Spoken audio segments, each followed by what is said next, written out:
እኔ የተወለድኩት ቡዲስት ቤተሰብ ውስጥ ነው። ከዚያም ክርስትና ውስጥ ስገባ በጣም ክፍት መስሎ ታየኝ።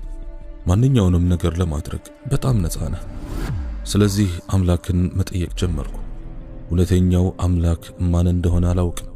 አንተን እየፈለግኩ ነውና አምላኬ ሆይ ምራኝ አልኩኝ። ቡዲስት በነበርኩ ጊዜ ቤተ መቅደስ ውስጥ እቆይ ነበር። ክርስቲያን በነበርኩ ጊዜ ደግሞ ቤተ ክርስቲያንን አገለግል ነበር። ስለዚህ መስጊድ ውስጥ ለ4 ዓመታት ለመቆየት መረጥኩ። ከዚያም እስልምና በጣም ተግባራዊ፣ ሚዛናዊ ሆኖ አገኘሁት። በሌላ በማንኛውንም ሃይማኖት ያላየሁት ነገር ነው። السلام عليكم شيخ حسيني. وعليكم السلام ورحمة الله وبركاته. ጥያቄዎችን ልጀምር የምፈልገው ሼክ ሁሴን ማን ናቸው ብሎ በመጠየቅ ነው። ስለ ህይወቶ ባጭሩ ሊነግሩኝ ይችላሉ? ሙስሊም ስሆን ሙሐመድ ሁሴን ተብዬ ነው የምታወቀው። ቻይናዊ ነኝ። ህይወቴ የተጀመረው በቡዲስት ቤተሰብ ውስጥ ነው። ስለዚህ በተለምዶ በዚያ ቤተሰብ ውስጥ ከተወለድክ አስተዳደግህ ወገህንና ወላጆችህን መከተል ይሆናል። እናም መንፈሳዊ ነገሮችን እወዳለሁ። ስለዚህም ቤተ መቅደስ ውስጥ መሳተፍና ቤተ መቅደሱን ማገልገል እወድ ነበር።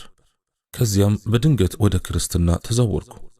ወደ ክርስትና የተዛወርኩበት ምክንያት አንዳንድ የቤተሰብ አባላት ድብልቅልቅ ያለ እምነት ውስጥ ስለነበሩ ነው። ክርስቲያን አለ፣ ቡዲስት አለ፣ ታኦኢስት አለ፣ ነፃ አሳቢዎች አሉ። ከዚያም አልহামዱሊላህ በአላህ ፍቃድ ጥሩ ስሜት እንዲሰማኝ የሚያደርግ ነገር እየፈለግኩ ነበር። በጠንካራ ነገር ማመን የምችልበት፣ እንዲሁ በወሬ ሳይሆን በማስረጃ የተደገፈ ጠንካራ ነገር።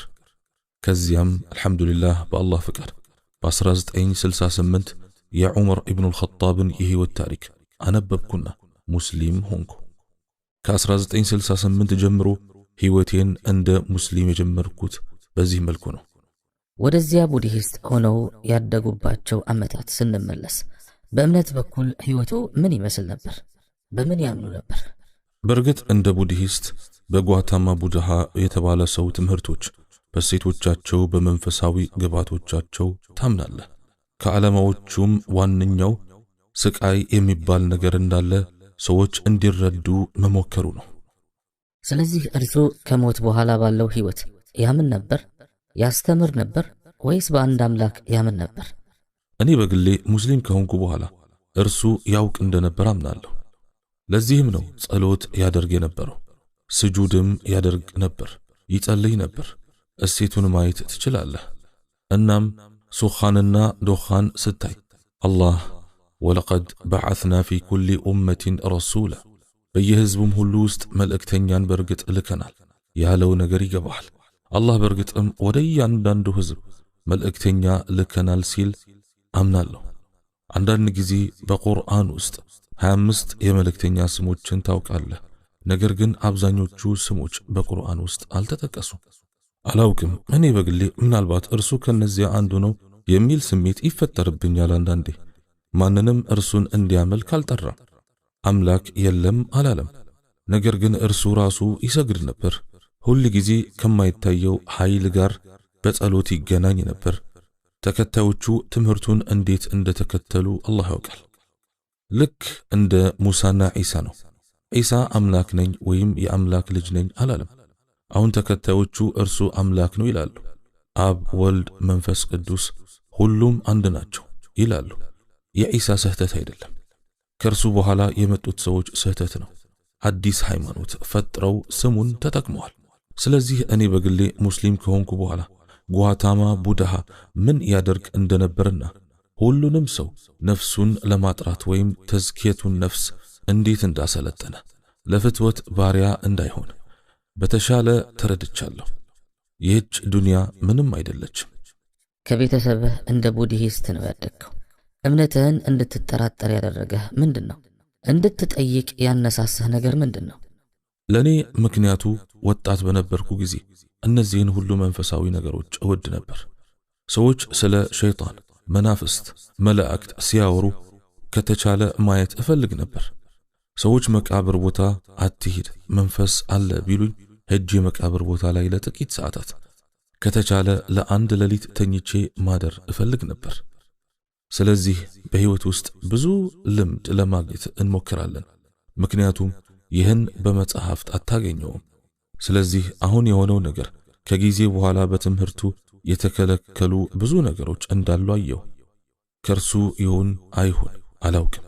ነገር ግን እኛ በምንከተለው እምነት መሰረት ምንም አይነት ስጋ መብላት አይቻልም። እንስሳትን መግደል የለም፣ መግደል የተከለከለ ነው። ስለዚህ ንጹህ አትክልት ተመጋቢ ትሆናለህ። ይህም ማለት ራስን ከዱንያ ሙሉ ለሙሉ ታገላለህ ማለት ነው። ስለዚህ ወጣት እንደመሆኔ አንድ የጎደለ ነገር እንዳለ ተሰማኝ። ሚዛናዊ አይደለም ነገሩ። ለኔ ምክንያታዊ አመክንዮ የለውም። ነገር ግን እንዴት ትሁት መሆን እንዳለብህ፣ ነፍስህን እንዴት ማጥራት ወይም ተዝኪየቱን ነፍስ እንዳለብህ፣ ፍላጎትህን አትከተል፣ ከዱንያ ጋር አትጣበቅ፣ ስለ ጋብቻ አታስብ ወዘተ። እንዲሁ ጥሩ ሰው ሁን የሚሉትን መልካም እሴቶች እከተል ነበር። እኔ በግሌ ሚዛናዊ እንዳልሆነ ይሰማኛል። ለዚህም ነው ጥርጣሬዎች መፈጠር የጀመሩት። ከዚያም ሌላ መንገድ መፈለግ ጀመርኩ። ስለዚህ በግሌ በህይወቴ የሆነ የጎደለ ነገር እንዳለ ተሰማኝ። ከዚያም በግሌ ሃይማኖት እንዲህ ከባድ ነው ወይስ ይህ እንዲሁ በተከታዮች የተጨመረ ነገር ነው? ብዙ ትምህርቶች ከእንግዲህ ንጹህ አይደሉም። በግሌ በህይወቴ የሆነ የጎደለ ነገር እንዳለ ተሰማኝ። መንቀሳቀስ አለብኝ ብዬ አስባለሁ። በዚህ መልኩ ነው። ከዛም ታላቅ እህቴ ክርስቲያን ስለነበረች ወደ ቤተ ክርስቲያን እንድከተላቸው አበረታታችኝ። እኔም ይህንን አደረኩ። ከዚያም ወደ ክርስትና ስገባ ገደብ አልባ በጣም ክፍት መስሎ ታየኝ። ታውቃለህ፣ እንዲሁ ማንኛውንም ነገር ለማድረግ ነፃ ነህ። ሁሉም ነገር ይቻላል። ምንም እንኳን ትምህርቱ ወይም እውነተኛው ትምህርት ብዙ አታድርግ የሚሉ ነገሮች ቢኖሩትም ዛሬ ስለ ክርስትና የምናወራበት መንገድ ሁሉም ነገር ችግር የለውም የሚል ነው። ዒሳን እስከወደድክ፣ በዒሳ እስካመንክ እርሱ መድህንህ ነው። ከዚያም ድነሃል። ይህ በጣም አስደሳች ይመስላል፣ ምክንያቱም ከዚህ በፊት ብዙ አታድርግ ነበር። አሁን ደግሞ ብዙ አድርግ አለ። ምክንያቱም ቁርጠኛ ሰው መሆን እፈልጋለሁ። ቡድሂስት ስሆን ቁርጠኛ ቡድሂስት መሆን እፈልጋለሁ። ክርስቲያን ስሆን ቁርጠኛ ክርስቲያን መሆን እፈልጋለሁ። ለምን ከተባለ ይህ የአምላክ እውነተኛ መልእክት ከሆነ ለራሴ ብቻ መያዝ ትክክል አይደለም። ለጓደኞቼ ማካፈል አለብኝ። እናም ብዙ ሙስሊም ጓደኞች አሉኝ። ከኢየሱስም ጋር በተያያዘ ያሉ ትምህርቶችን ለነሱ ማካፈል ፈለግኩ። ከጊዜ በኋላ ምርምሬን ስጀምር ከነርሱ ጋር ማውራት ጀመርኩ። ጥቂት ጥያቄዎችን ጠየቅኩ። ባላሰብኩት ሁኔታ እነርሱም በኢየሱስ ወይም በዒሳ ያምናሉ። ሙስሊሞች በዒሳ ያምናሉ። በዒሳ ለማመን ችግር የለባቸው። ነገር ግን እኛ ክርስቲያኖች በዒሳ የምናምንበት መንገድ የተለየ ነው። በስላሴ ጽንሰ ሐሳብ እናምናለን፣ እነሱ ግን አያምኑበትም። ስለዚህ በድንገት ይህንን የእውነት ሃይማኖት አልሐቅን የበለጠ ለመረዳት ተጨማሪ ምርምር ለማድረግ ጊዜው እንደደረሰ ተሰማኝ። እውነቱን ማወቅ አስፈላጊ ነው። ግማሽ እውነት ሳይሆን ሙሉውን እውነት። ወደ እስልምና ያደረግከው ጉዞ እንዴት ተጀመረ? ስለ እስልምና በጣም ያስደነቀ ነገር ምንድን ነው? ጓደኞቼን ወደ ክርስትና ለመጥራት ተልእኮዬን ስጀምር ጥቂት ነገሮችን ጠየቅኩ። ግራ ገባኝ። ወደ ቄሱ ተመልሼ ስለ ስላሴ ጽንሰ ሐሳብ፣ ስለ አብ፣ ስለ ወልድ፣ ስለ መንፈስ ቅዱስ እንዲያብራራልኝ ጠየቅኩት። ሊያሳምኑኝ አልቻሉም። ምክንያቱም ማሰብ እወዳለሁ፣ መጠየቅ እወዳለሁ። እንዲሁ አይችሉም። እነርሱም መንፈስ ቅዱስ ወደ አንተ እስኪመጣ ጠብቅ፣ መንፈስ ቅዱስ ያብራራልሃል ይሉኛል። እንደዚያ ይሉኛል። ነገር ግን አሁንም እኔ እውነቱን በመጠባበቅ ላይ ነኝ። ከዚያም አምላክን መጠየቅ ጀመርኩ። እውነተኛው አምላክ ማን እንደሆነ አላውቅም። አንተን እየፈለግኩህ ነው። ስለዚህ ምራኝ አምላኬ። ስሙን ባላውቅም አምላክ እንዳለ ግን አምናለሁ። ስለዚህ ወደ ቀጥተኛው መንገድ ምራኝ ብዬ ከመጸለይ ውጭ ሌላ ምንም አማራጭ አልነበረኝም። ኦ አምላኬ ሆይ አንተን እየፈለግኩህ እንደሆነ ታውቃለህ እላለሁ። ከዚያም በድንገት ቁርአንን የማንበብ ስሜቴ በጣም እየጠነከረ መጣ። ሙስሊሞች የሚያምኑት ይህ ምንድነው ማወቅ እፈልጋለሁ። ነገር ግን ማንም ቁርአን አልሰጠኝም። እውነትን የመፈለግ ውስጣዊ ስሜቴ በጣም ጠንካራ ነው። አልሐምዱሊላህ የሰይድና ዑመር ብን አልኸጣብ ረዲየላሁ ዐንሁ የሁለተኛውን ኸሊፋ ከዚያ በፊት የእስልምና ጠላት የነበረው የነብዩ ጠላት የነበረው ነብዩን ሊገድል ፈልጎ የነበረው ጠላት ሰው ታሪክ አነበብኩ። ነገር ግን በቁርአን አማካኝነት ተገለጠለትና ሙስሊም ሆነ። እንዲሁ ባህላዊ ሙስሊም በስመ ሙስሊም ብቻ ሳይሆን የነብዩ አለይሂ ሰላቱ ሰላም ባልደረባ ሆነ። ሁለተኛው ኸሊፋ ሆነ። በርሱ ዘመን የሮምና የፐርሺያ ግዛቶች በሙሉ በሙስሊም ግዛት ስር ገቡ። በጣም ታሪካዊ ነገር ተከሰተ። ያ ልቤን ከፈተው። ይህ ሃይማኖት ይህን ሰው ሊለውጥ የሚችል በጣም ኃይለኛ መሆን አለበት። እስልምናን የሚቃወም ነብዩን የሚቃወም ነብዩን ሊገድል የፈለገ ሰው ከዛም በቁርአን ምሪት ሙሉ በሙሉ ተለወጠ። ያ ወደ እስልምና ያደረኩት ጉዞ መጀመሪያ ነው። ከዚያም እስልምና በጣም ተግባራዊ ሚዛናዊ ሆኖ አገኘሁት። እርግጥ ነው አድርግ የሚለውም አታድርግ የሚለውም አለ። ነገር ግን አታድርግ የሚለው አነስተኛ ነው። ትሰግዳለህ፣ ግን በተመሳሳይ ጊዜ ጠንክረህ መስራት አለብህ። ቤተሰብ ሊኖርህ ይችላል። የተለያዩ ጉዳዮች በእስልምና ውስጥ ሚዛናዊ ሆነው ነው የቀረቡት።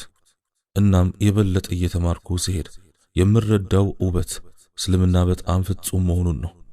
ከሃ እስከ ፐ ያብራራልሃል። የአሰራር ደንቡ ሁሉም ነገር ዝግጁ ነው። ከእንግዲህ የራስን መንገድ መፍጠር የለብህም። እንዲሁ ትከተላለህ።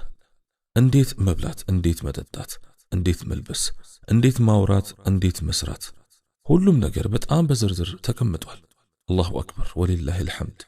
ያንን በሌላ በማንኛውም ሃይማኖት አላየሁም። ሌላ ሃይማኖት ይህን ሊሉ ይችላሉ፣ ነገር ግን ማስረጃ የለም፣ ዝርዝር የለም። ነገር ግን እስልምና እንዲሁ ወሬ አይደለም። አላህ ያለው ብቻ አይደለም።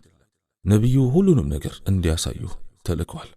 ታዲያ እስልምና 100% እውነት መሆኑን ያሳመነ ዋናው ነገር ምንድነው?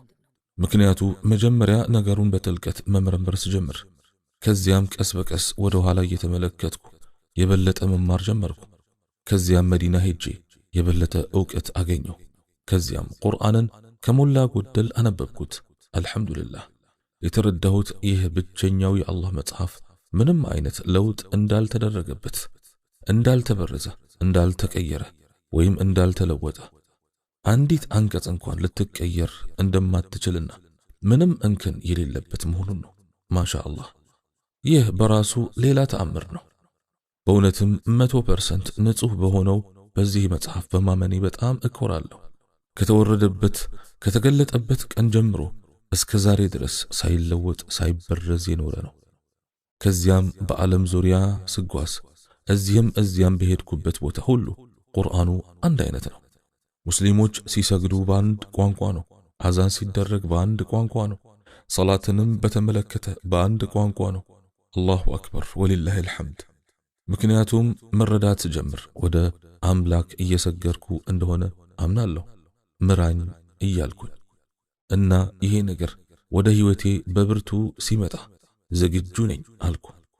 እንግዲህ ተመልከት፣ ሙስሊም መሆን ስፈልግ ወንድም አህመድ ቀላል አይደለም። ቀላል መስሎኝ ነበር። እኔ ነበርኩኝ በግሌ ኢማሙ ድረስ ሄጄ ሙስሊም መሆን እፈልጋለሁ፣ እባክህን ልትረዳኝ ትችላለህ አልኩት። አንዳንድ ጊዜ ሙስሊም ጓደኛዬ ሳየውና ሙስሊም መሆኔን ስነግረው ይደንቀዋል። መቼ ለምን እስልምናን መረጥክ ይላል። ሙስሊም በመሆኔ ይገረማሉ። ምናልባት የተገረሙት ለምን እስልምናን መምረጥ ፈለክ ብለው ነው። ይህ በጣም ያሳዝነኛል። ቢሆንም ግን ማንንም አልወቅስም። ከቡዲዝም ወደ ክርስትና ስሸጋገር ብዙ